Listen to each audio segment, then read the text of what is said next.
Ladies and gentlemen, thank you so much for joining us this evening. My name is Katrina Farraco. I am the events coordinator for the Toadstool Bookshop in Keene, New Hampshire. We also have locations in Peterborough, New Hampshire, and Nashua, New Hampshire. If you haven't stopped in, check us out. We're also online at toadbooks.com. So if you can't make it in person, come visit us online. We're around. There's lots of stuff going on all the time. I'm pleased this evening to welcome Ed Kressy with a presentation in conjunction with promotion of his memoir, My Addiction and Recovery, which is available through all three stores and on toadbooks.com. We are so thrilled to have Ed tonight give his presentation on adversity as a tool for self-growth and for personal growth. We are thrilled to host this kind of presentation through Zoom. This event is being recorded, so if you'd like to go back and revisit it later, you can check it out at our website, toadbooks.com. And now I'm going to give it over to Ed. Thank you so much for joining us this evening. We are so excited to have you here. Katrina, thank you so much. Thanks to the Toadstool. Thank you, everyone, for being here tonight or this afternoon, depending on where you are. It's wonderful to see you. I recognize so many of you. You've been so supportive through the years, and to have you here for my first ever book reading for a bookstore, for me, it's just such a wonderful, fulfilling experience. And to the Toadstool, if you as participants are in the New England area and you get a chance and can visit the Toadstool in any one of their 3 locations, it's a wonderful little bookshop. They have a great used book section in the Peterborough and I think the Keene location, maybe the Nashua location. It's just a wonderful shop. And they even carry this amazing title, as Katrina was so kind to mention. This is my book, My Addiction and Recovery, which we will be talking about tonight at your virtual book reading. Now, this is going to be excuse me, I'm just trying to advance my slides here. This is going to be a different kind of reading because at book readings I've been to, the author will read from his or her book and maybe questions are asked. It's an intimate experience. Since we're not able to do that due to the fact we're in a virtual environment, what you'll see here is a little learning event. What you'll experience here is a little learning event that follows the theme of the book. So you'll be audiencing a learning event that follows the plot and the theme of my book. And what you'll get is a gripping tale of triumph over devastating adversity, which will hopefully inspire you to further overcome adversity in your own life. And in fact, you'll get 3 ways that you can turn adversity into your ally so that you can achieve your dreams. And that's what we're about. You know, at least that's what I've learned. We're not about surviving. We're not about getting by. We're not about, just making it from morning to night. We're about achieving our dreams. That's what we want to consider when we're grappling with adversity. Not just making it by, but really achieving our dreams. At least that's the way I was taught. So for you, what does adversity look like in your life? And these days, you don't have to look far to find adversity. We have the pandemic. We have political polarization. We have poor perceptions of policing. We have environmental concerns. We have adversity everywhere. There's no shortage of it. The good news is, in the words of the beloved Dr. Martin Luther King Jr., adversity shapes character. At least for me, I found there's no better time to really shape our character and no better time to triumph than through times of adversity. Here's part 1, the roots of my adversity. Our story starts here. This is the home in which I grew up, in beautiful Ashburnham, Massachusetts. Right down the street, about a 5-minute walk away, was this incredible swimming hole where my parents would take my sister and I swimming on summer afternoons. This is the view from a few feet down the road from that swimming hole. You can see the lovely Mount Monadnock and the woods, the forest. It was just a wonderful existence for a kid like me growing up. There was a hill behind our home where in the wintertime we could go sledding, and in the summertime we could chase snakes and bullfrogs. It was an ideal childhood for me in many respects. There I was. My dream as a kid was to be a waiter in a French cafe. You can see with a scarf. No, that's not really true. My dream when I was a kid was to be a writer.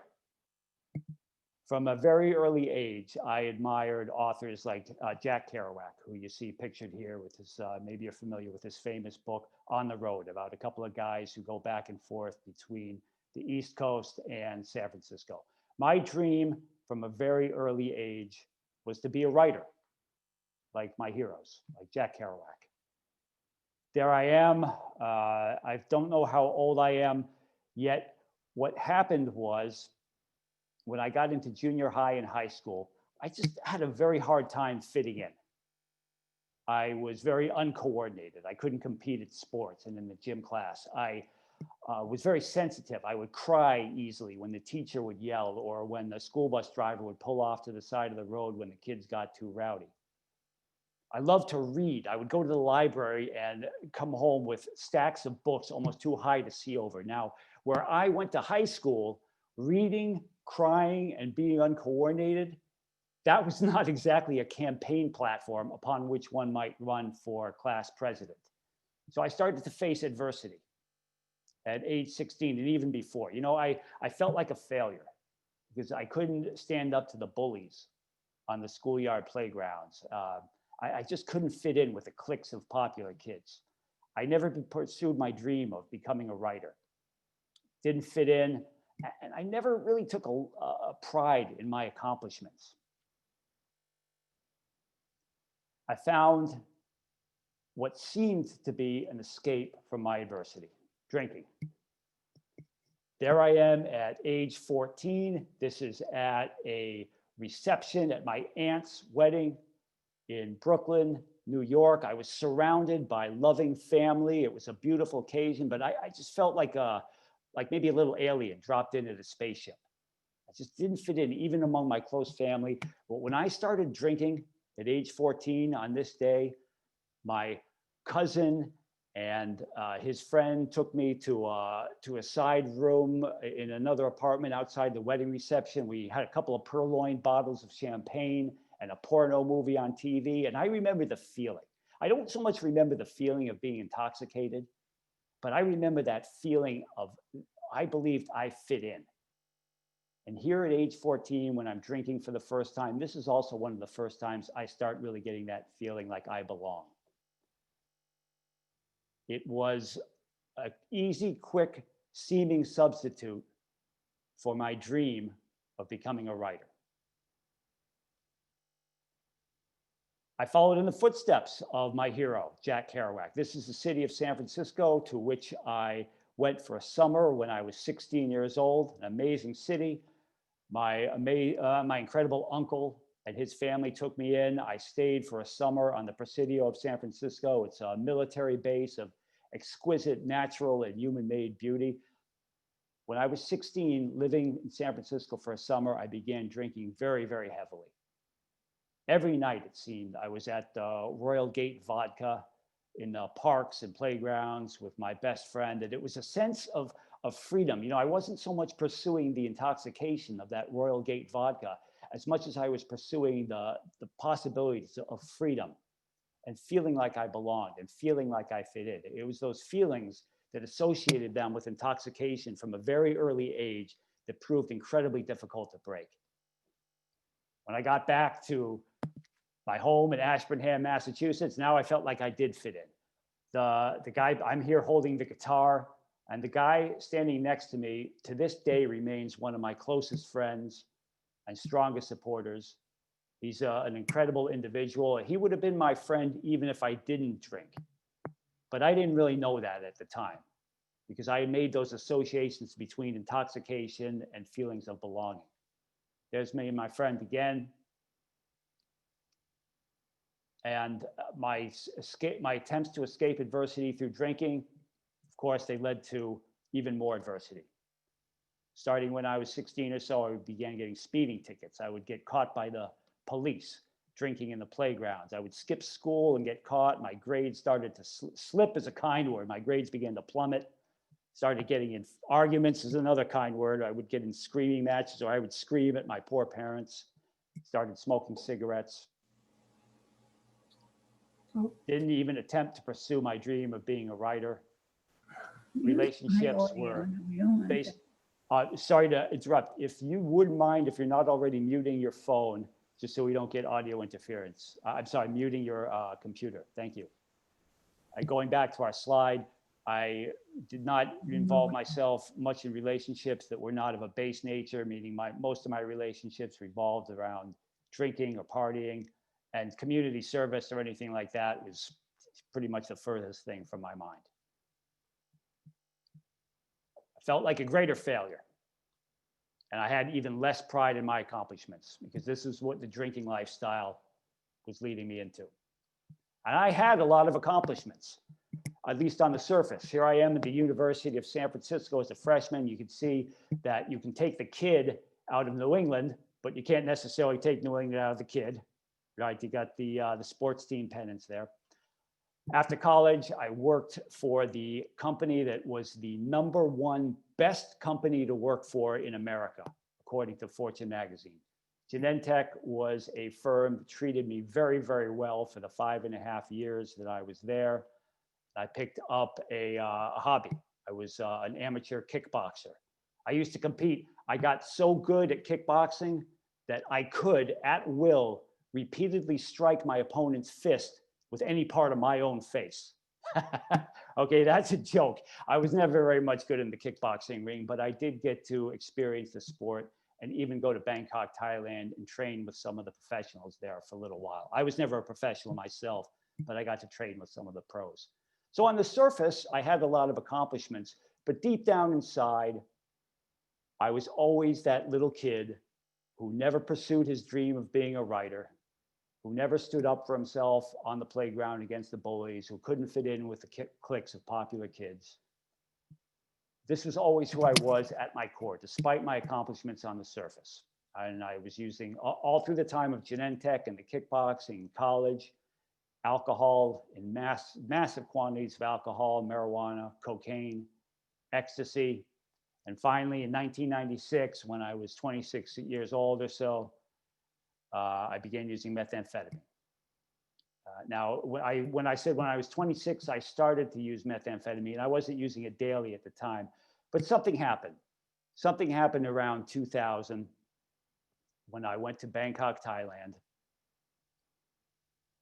and the scales tipped. Whereas up until the year 2000 or so, when I went to Bangkok, I'd been using meth for about 4 years. I was a binge user, meaning I do a lot of meth and drink a lot of alcohol and smoke cigarettes on the weekends. During the week, I could pretty much hold it together at my job in biotech and in the kickboxing gym. But in 2000, after I went to Bangkok, that seesaw with the drugs and the party on one side and the quote unquote normal life on the other, the seesaw tipped. And I began using methamphetamine every day in the year 2000. So much so that eventually I started to believe that my friend from Bangkok, this was a guy, we'll call him Omar. He was my roommate when I lived in Bangkok. He was a nice guy. He was from France. He was of Middle Eastern descent. He was Muslim, had a number of Western tastes and clothes and music. Just a nice guy to hang around with for the week or so we were roommates in Bangkok. After I started using meth on a daily basis and graduated from snorting meth to smoking it, I believed that my friend Omar had been one of the 9/11 hijackers. I really believed this. As I descended into methamphetamine psychosis, I believed, this guy Omar, who I knew in Bangkok, he was actually Seitam al-Suqami, 9/11 hijackers. And this is where my meth psychosis got me. It got much worse. I believe I would hear disembodied voices all the time, threatening to kidnap me and torture me to death, threatening to extort money from me, threatening me and harassing and insulting me in many, many ways. These disembodied voices I would hear all the time as I got deeper into my meth addiction. Stalkers surveilling me. Cops were threatening me.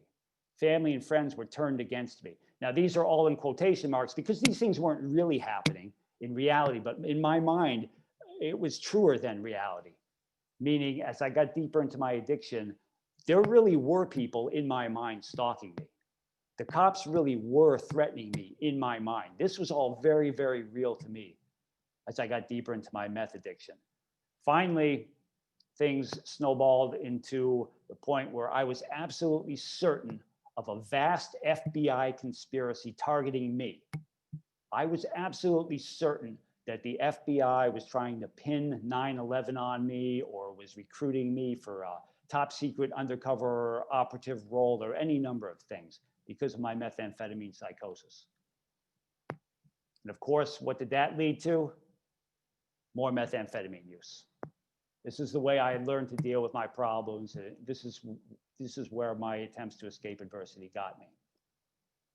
I believed a number of things. I got so immersed in this conspiracy. I would look into this, the story of this hijacker. There was already controversy swirling around him. His was the one, if you remember, one of the 9/11 hijackers. They found his passport on the sidewalk at Ground Zero. His was the passport they found. I would find all these things to make the methamphetamine psychosis delusions jibe with reality. The fact that this hijacker attempted to go to the Bahamas, that'll become important later in the story.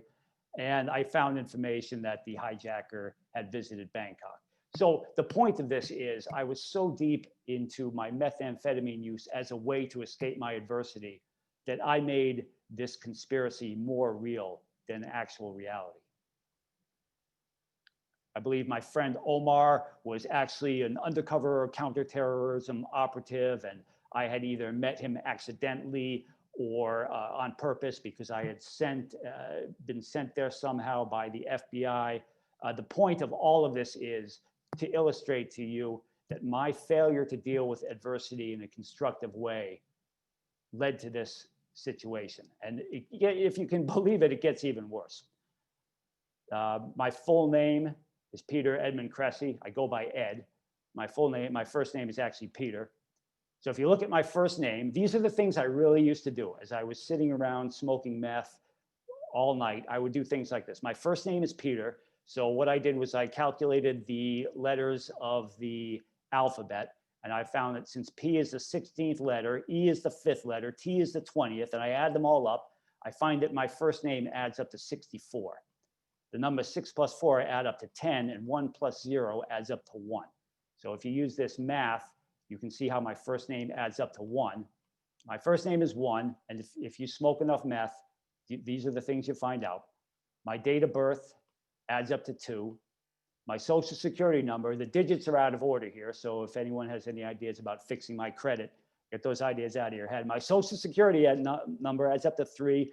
My draft number is 4, and my California driver's license is 5. So obviously, to my way of thinking, J. Edgar Hoover and the FBI had architected me since before birth to be some top secret undercover operative, and my unique identifiers in the sequential order they add up to prove it. Okay, this, again, illustrates where my meth addiction took me.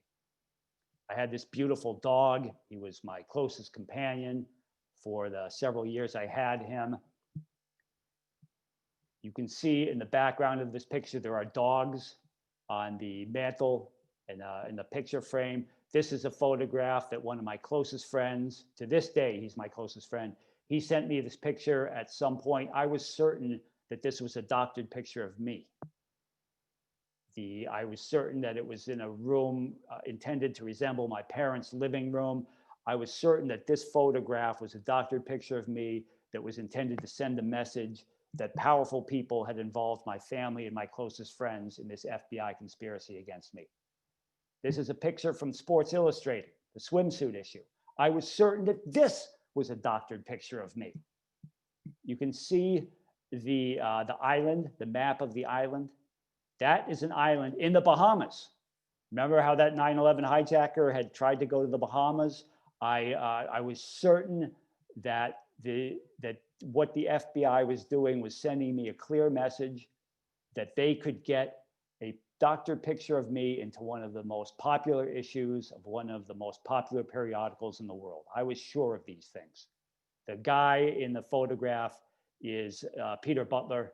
He's like a hairstylist. So I would compare photographs from Sports Illustrated and photographs on the internet. I would come to my own conclusions that this was all part of the FBI conspiracy. The point for you of all of this is that while these pictures, maybe you can call into question and maybe there's something about them, the next picture you'll see is absolutely certainly of me.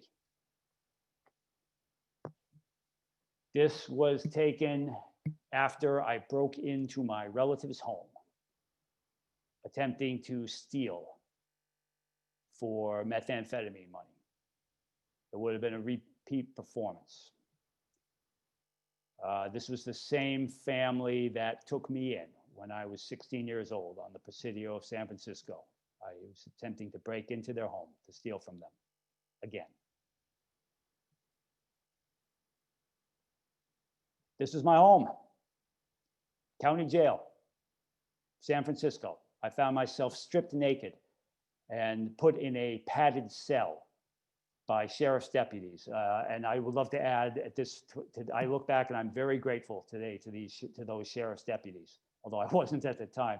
Today, I'm grateful to those sheriff's deputies because they were looking after my safety. If I had gone into GP, if I'd gone into general population at county jail talking about being an undercover FBI operative, it wouldn't have been safe for me or anybody else. But this was my home for a little while. San Francisco County Jail, a little bit different than this home, right? Yet there I was, because I didn't know how to deal with my adversity other than by means of bringing more adversity upon myself. In my final devastating year on methamphetamine, this was my home. This was my view out my front window. I was living in a flophouse hotel. I hadn't showered or brushed my teeth in months. I was shambling sidewalks and lurking in doorways, having screaming matches with people who weren't even there. In the corner of my flophouse hotel, there was a little sink where I would wash my clothes, ash my cigarettes, and urinate. I'd spent a summer working at the strip clubs in the North Beach, San Francisco area. The strip clubs fired me, and I was unhireable. That's a task, to get permanently banned from the strip clubs in San Francisco. Yet I accomplished that task. And I will say that the strip clubs there, although I no longer frequent strip clubs just for my personal reasons, I would just like to say the strip clubs, they gave me an opportunity. You know, they gave me a chance to work for them, and I made them pay for that opportunity they gave me. I stole from them. I was a terrible employee. And it landed me at the point where this was the view out my window. If you see in the bottom right-hand corner of your screen, you recognize that picture on the wall, the little mirror on the wall in the bottom right-hand corner of your screen? If you're paying close attention, maybe you recognize that picture. That's my hero, Jack Kerouac. Same picture. And living in that North Beach hotel, in that flop house. Folks, I was nowhere near accomplishing the dream that I'd had since I was a little kid. October 20th, 2007, I set forth from my flophouse hotel wearing the only clothes I owned, which was a tuxedo, a filthy, filthy tuxedo that I kept from my days working at the strip clubs. I found myself in a fancy downtown hotel at the threshold of a ballroom in which a wedding reception was taking place. Okay, me, high on meth, in my filthy tuxedo, at the threshold of a wedding reception, thinking I'm gonna crash, thinking I'm gonna get somebody, blending in with my tux. Maybe they'll think I'm a groomsman or something. And I realized, as I was standing at the threshold of that hotel ballroom, that in the previous years, in the years leading up to 2007, 5 couples had invited me to their weddings. 5. One couple had asked me to be their best man. And out of those 5 weddings that I was invited to, folks, do you know how many I showed up to? 0. Not one, man. In that hotel ballroom on October 20th, 2007, something inside me clicked. Something clicked inside me. And I realized just how much misery I brought, not only on myself, but on those closest to me. How much misery I brought into the lives of people who loved me, who cared about me, who invited me to their weddings. The disembodied voices I used to hear, I considered them my spouses. That's how deep I was into my methamphetamine psychosis. Something clicked on October 20th, 2007. I've never used meth since. Never used it since. At the time, this wasn't me, but I was very close to I was days, weeks, days perhaps away from being this. I was steps away from being this poor guy. I was nowhere near employable. I had burned through my life savings. I'd sold my home and sold all the and spent all the proceeds. My family had rightfully cut me off. My family did the right thing by cutting me off. And this was where I was on my way to in October 2007. So pause for a moment and think, what roads might your adversity in your life take you down? You're not going to be a methamphetamine addict, hopefully. You're not going to go into long-term homelessness or incarceration, I hope. But think, if you don't find ways to effectively manage your adversity, to turn adversity into your ally, what roads might your adversity take you down? Are you right now achieving your dream? Now, these are kind of trick questions. They're kind of trick questions because remember, what we're talking about is adversity is your ally. Adversity is your ally. That's what we're talking about today. How we can take these challenging circumstances and actually use them to our greatest advantage. Remember what Martin Luther King said. You'll see in this quote, the letter C pops up a number of times. A number of words start with the letter C. You can see them underlined here. Comfort, convenience, challenge, controversy. There's another word that begins with the letter C that I'd love for you to consider right now. Crucible. Adversity can be a crucible. Anyone know what that means? If you don't, it means a situation of severe trial leading to creation of something new or renewed. That's what adversity can be, a crucible. Which brings us to part 2, how I achieved my dreams. It's October 2007 after I quit using meth for good. And I'm working very, very hard. I'm going to 12-step meetings, 2, 3, 4, sometimes 5 meetings a day. I got a job in a Christmas tree lot, hauling trees and tying to the top of people's cars for tips. This is from me, a guy who worked for Genentech, who was on a career track at the #1 best company in the world to work for. Now I'm working at a Christmas tree lot, but that's okay. That's okay because I know I'm never going to go back to meth, or at least that was my idea at the time. And that fortunately, that's how it played out. I never went back to meth. Yet still, I faced a lot of adversity. This is after I quit meth for good. I still have psychosis, and I'm still deeply paranoid about the FBI. I'm suicidally depressed at age 37, even after I quit meth. I fantasize about taking my .357 pistol and putting it in my mouth and yanking the trigger. I have fantasies about this. I'm grappling with a stigma, going back to my criminal history, my addiction history. Of course, I have not come close to becoming a writer, and I really don't have a higher purpose in my life. I have a lot of fear, public speaking. I know that sounds relatively minor compared to the rest, but I have deep-seated fears. Going back to when I was a bullied kid, I'm very afraid of physical harm. So these are some of the things that I'm grappling with. There's more, but these are serious adversities that I'm grappling with even after I quit meth. Fortunately, incredible people come into my life who start inspiring me. This is Joe Alioto.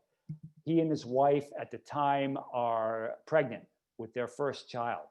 Joe is running a successful law firm. Joe's family, his grandfather was the mayor of San Francisco, credited with making the Transamerica Pyramid possible, that iconic building in San Francisco, if you're familiar with the SF skyline.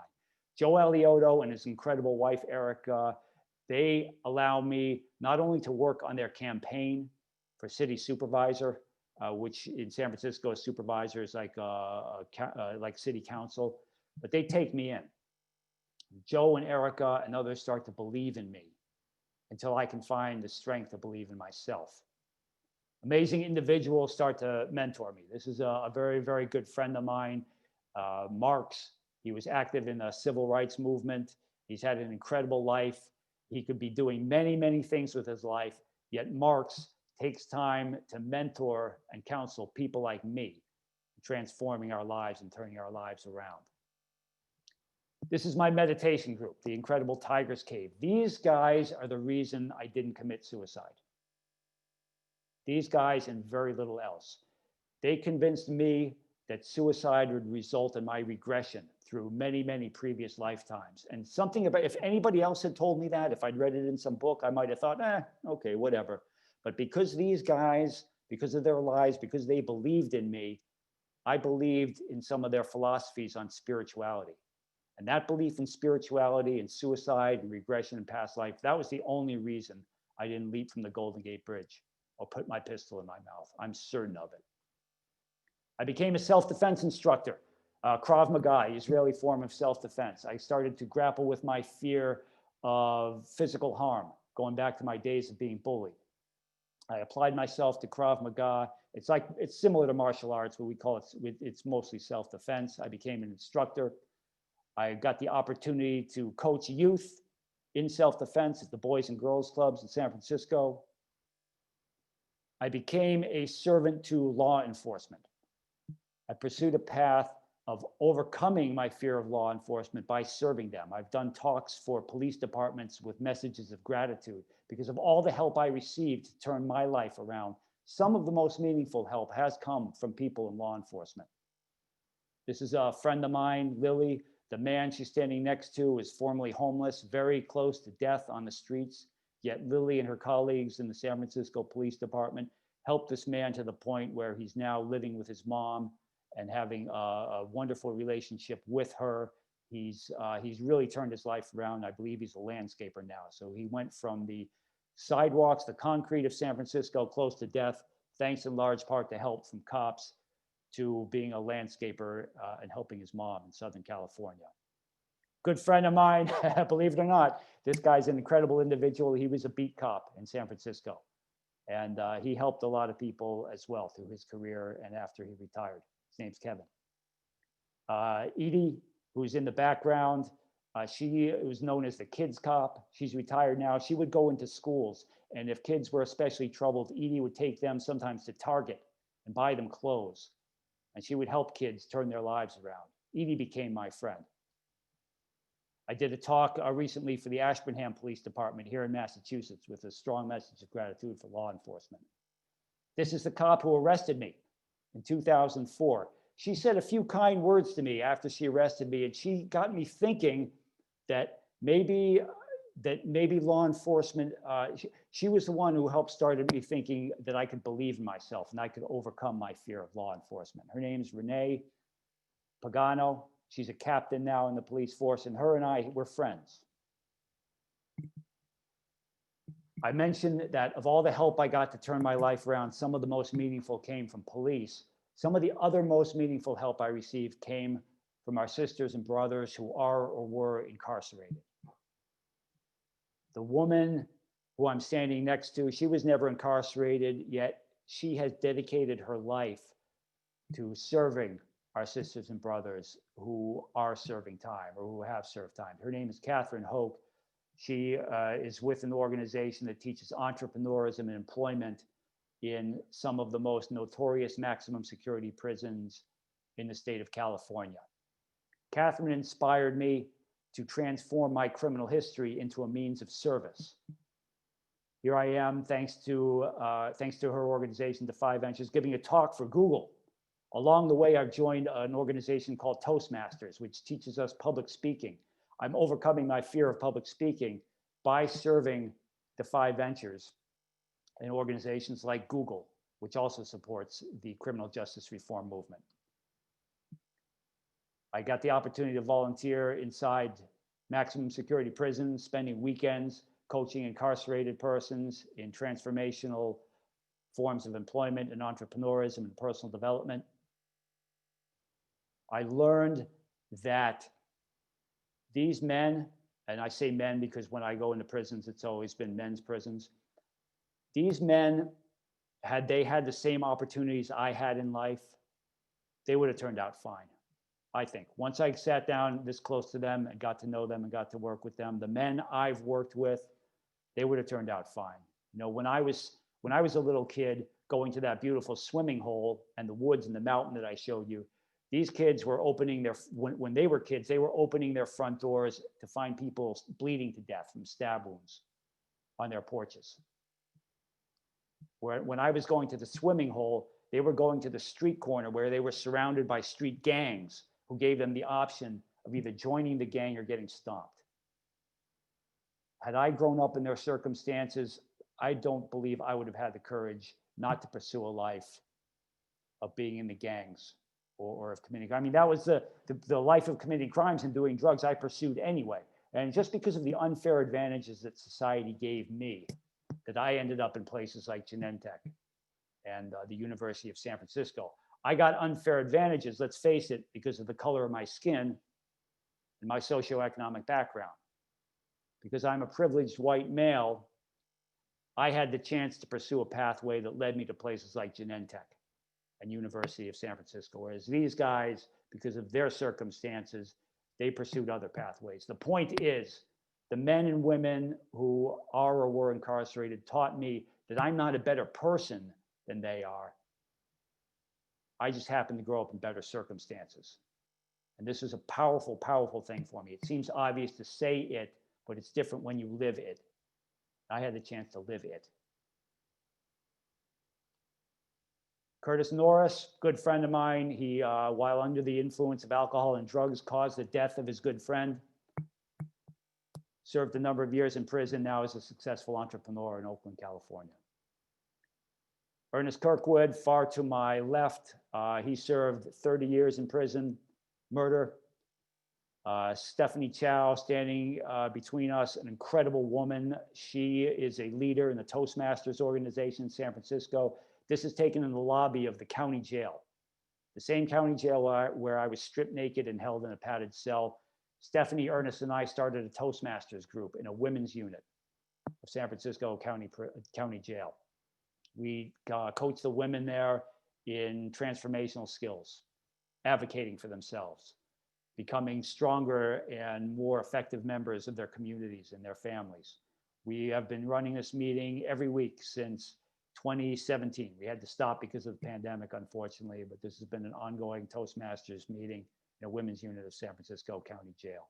Now, folks, by no means do we want to give blanket endorsement to all actions committed in the name of law enforcement any more than we intend to give blanket endorsement to all actions taken by someone like me who engaged in criminal activity, drug abuse, and other mistakes that I made. The point is, thanks to women and men who wear badges, thanks to our sisters and brothers behind bars, I'm able to see out of everything what is the good that is possible. I'm able to see how we can build bridges of trust.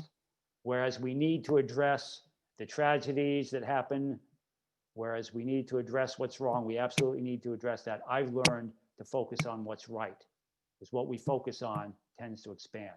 These are the things I've learned. Behind bars and behind badges beat the hearts of human beings. Society works best when we look past labels, whether worn by people in prison or whether worn by police. These are some of the things I've been taught. I had the chance to volunteer for organizations. These are a few of them, incredible organizations. I became a volunteer first responder, 8 years for the fire department.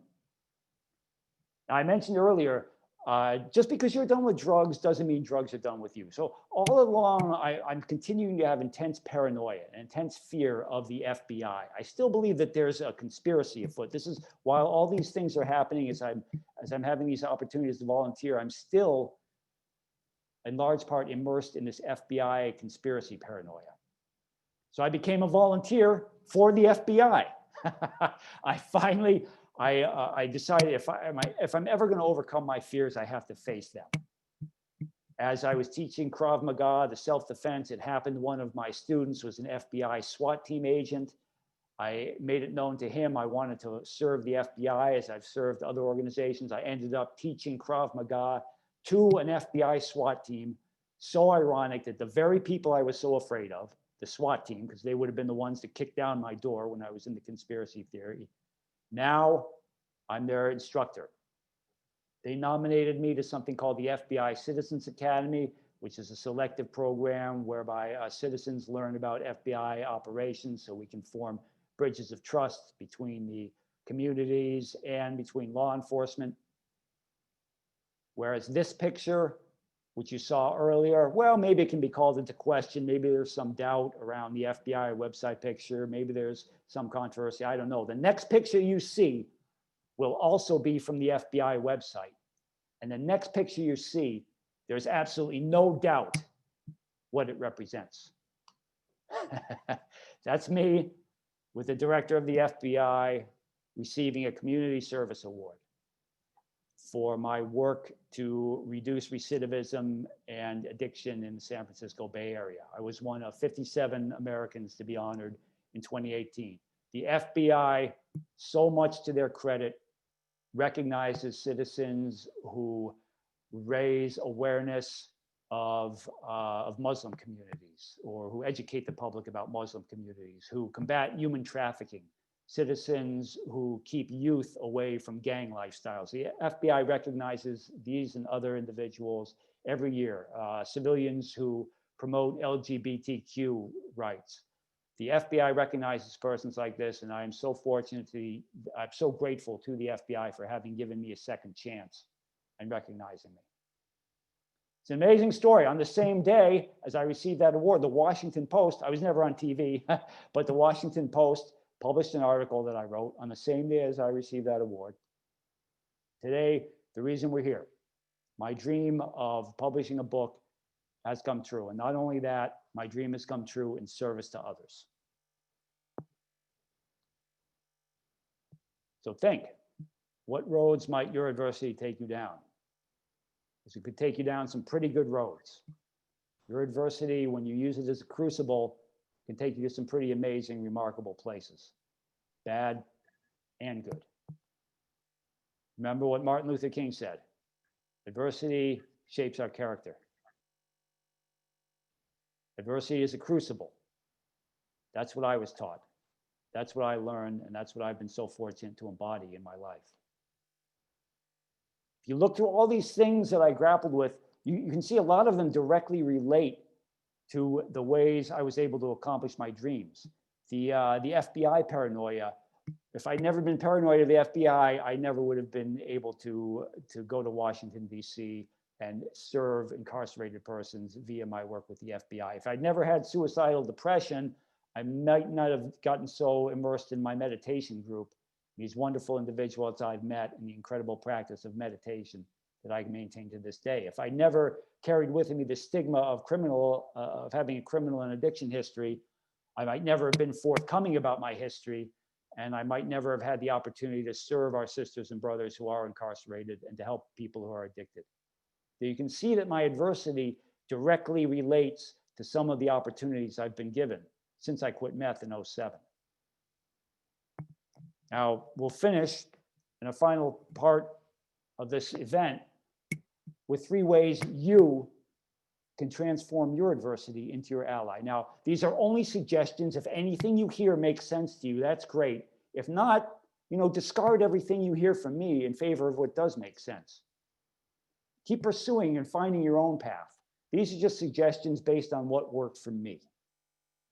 I like to think of the 3 S's: spirituality, service, and self-improvement.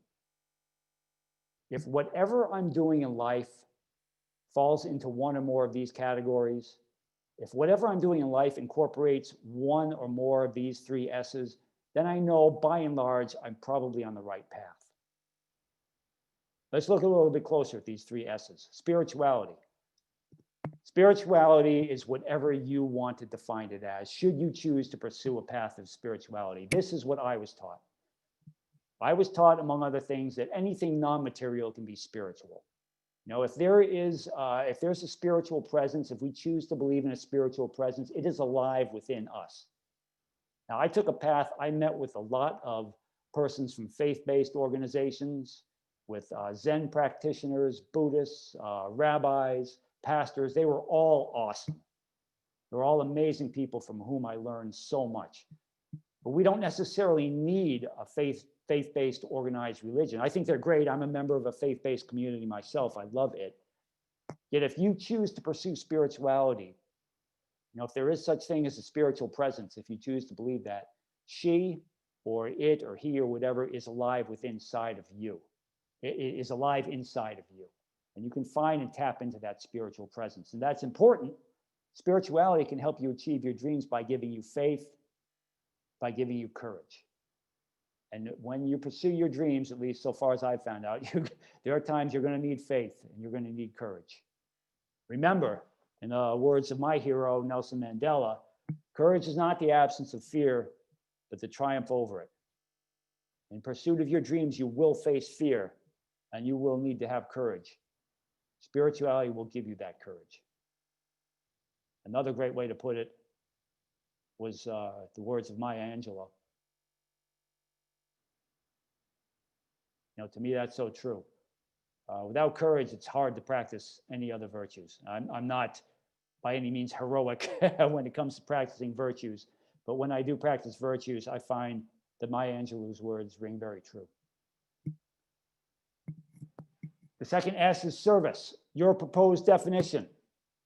Service is to those facing similar adversities as us, so that we can be in service to one another. As I hope came across in my talking about my work in prison, the women and men I've met in jails and prisons, I might have served them, but they served me far more. They transformed my life much more than I ever transformed theirs. So consider being of service. If you're going to be of service, consider it to be being of service to those who face similar adversities as you do. For example, the pandemic. If you consider the pandemic a form of adversity, and most, if not all of us do, how can you be of service to people who are facing adversities from the pandemic? You know, these are things to consider. Again, these are only suggestions, yet they worked for me, and they got me out of some very, very challenging places. Service gives you a purpose. Service gives you inspiration. It's hard work. It's hard work to achieve our dreams. Without inspiration, it's very difficult to get out of bed every morning and pursue that hard work. Finally, self-improvement. Your proposed definition for how to improve yourself is to consider maintaining daily practices and facing your fears. If you think back to my life, much of what I did involved facing my fears. Public speaking, the FBI, physical harm through my becoming a self-defense instructor. When I faced my fears, it made it so that adversity was a force multiplier. The things that I did because I did them through adversity improved my life much more than they would have had I not had that adversity in my life as a crucible. And pursuing your dream. If you can improve yourself in a way that helps you go after your dreams, you can take that adversity in your life and really use it to your advantage. Daily practices, what we mean by that are things like meditation, exercise, nutrition, breath work, fasting. These are all things I do. Cold exposure. I live near a river, and I've been going for a dip in the river every day. And boy, I'll tell you, I'm in Massachusetts, and it's starting to get cold in that river, but there's something you might think, well, what does going for a dip in a river have to do with writing and publishing a book? Well, it's these daily practices, and whatever they are for you. I'm not saying you should do meditation, you should do any of these things. I'm saying what helped me was to have these daily practices. Whatever the daily practices are for you, that's what works best for you. Consider that when it comes to self-improvement, those daily practices give you a foundation. They give you a fortress. You know, whatever I am doing in life, no matter what adversity might come my way, I'm still the guy who goes for a dip in that frigid river every morning. And when we have the foundation of daily practices and self-improvement, when those inevitable storms of self-doubt lash their fury at us as we're pursuing our dream, Those daily practices really serve as a great foundation. And a bonus, something you can do right now, I found, and after 10 years, I've just kind of learned this. This kind of hits all three: self-improvement, spirituality, and service to others. When I concentrate, when I think about others, when I tune my thoughts to goodwill towards others, that they triumph, this is one great way in the moment, right now, I don't need to volunteer. I don't need to go to a meeting. I don't need to do anything other than tune my thoughts towards others in a positive way. And I found this is a great thing I can do when I need a little boost right in the moment. So adversity at age 30, again, you can see I used all of these things. I took the adversity that they presented, and thanks to the amazing teachers I had, thanks to the incredible people, my remarkable family, many others, I was able to use this adversity to achieve my dreams. Now, life is not perfect. I'm 50 years old. I still struggle with anxiety and depression. It's gotten much, much better. And I've learned that, in the words of one of our Stoic philosophers, it's really not our circumstances, at least for me, and I'm fortunate in life, it's really not our circumstances that matter so much as how we choose to view those circumstances. The things that cause me anxiety and depression, those things themselves aren't that bad. It's the anxiety and the depression themselves. And thanks to spirituality, thanks to self-improvement, and thanks to opportunities to be of service to others, the adversity that I still struggle with today, I'm able to continue using to my advantage. And I'm able to continue using adversity as my ally. To summarize and to conclude, again, in the words of Martin Luther King, no better, or to paraphrase his words, there's no better time than through times of adversity to really shape and hone our character. Consider the 3 S's in your life: spirituality, service, and self-improvement. If those 3 S's got me from steps away to here,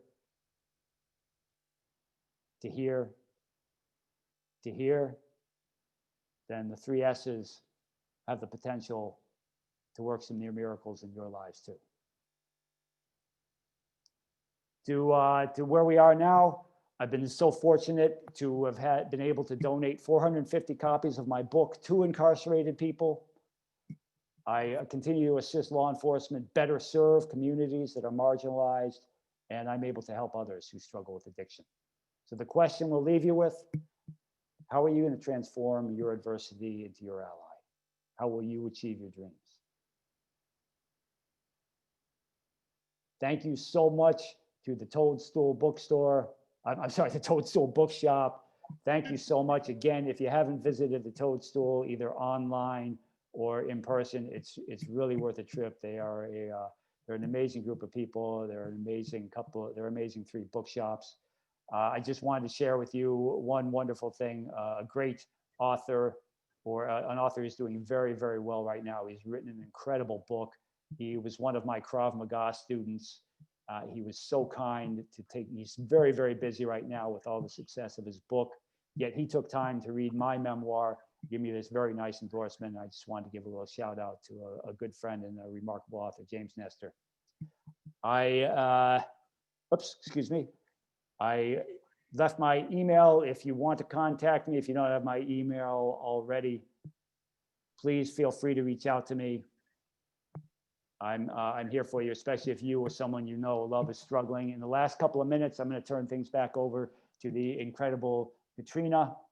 Folks, many of you on this call right now, I know personally, many of you, words can't even begin to express how much you mean to me, how much your love, support, and help has enabled me to turn my life around from sheer desperation to the beautiful life I have today. Thank you so much. Ed, thank you so much for this presentation this evening, and for writing about your story, and for giving us tools to learn from you and to be inspired by you. Adam says that you are amazing. Thank you so much for coming out this evening. Folks, if you haven't read this book yet, please check it out. Your local library, your local bookshop, or even better, through us. We're in Keene, Peterborough, Nashua, toadbooks.com.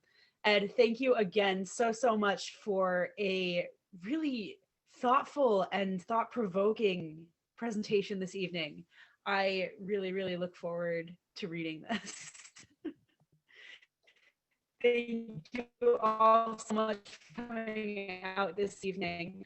We're going to wrap it up here because it is 8 o'clock.